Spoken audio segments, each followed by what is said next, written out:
వైఎస్ఆర్ జిల్లా పులివెందుల నియోజకవర్గంలోని చిత్రావతి బ్యాలెన్సింగ్ రిజర్వాయర్కు మాజీ MLC BTech Ravi Gandikota lift irrigation నుంచి నీటిని విడుదల చేశారు.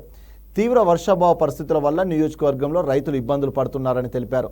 రోజుకు 1000 క్యూసెక్కుల చొప్పున 45 రోజుల పాటు సిబిఆర్కు నీటిని సరఫరా చేయనున్నట్టు తెలిపారు.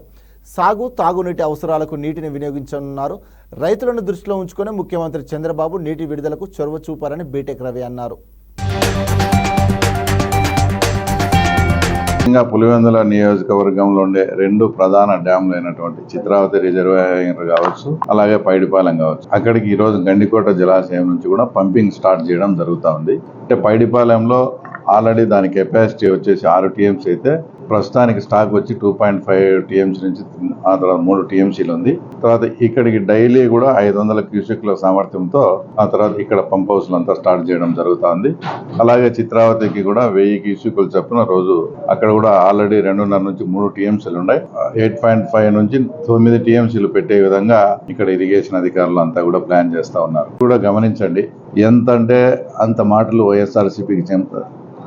ఆ తర్వాత ఆ పార్టీకి చెందిన నాయకులు చాలా ఇదిగా, అంటే ఇటు సైడ్ ఏది చంద్రబాబు నాయుడు గారు వచ్చే వర్షాలు రావని, చంద్రబాబు నాయుడు గారు వచ్చే జలాశయాలు నిండవని ఎంతో ఇదిగా, అంటే ప్రకృతికి సంబంధించిన విషయాలపై కూడా ఆ రకంగా కామెంట్ చేస్తూ తర్వాత బురద జల్లే కార్యక్రమం చేశారు.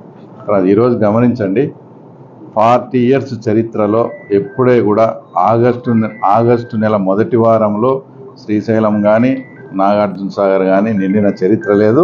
తర్వాత గండికోటకు కూడా రావడం, తర్వాత ఈరోజు పులివెందుల కాన్స్టిట్యున్సీలో ఎంతో వరప్రసాదని అయినటువంటి 2 డ్యాములు కూడా మనం నింపుకుంటా ఉన్నాం.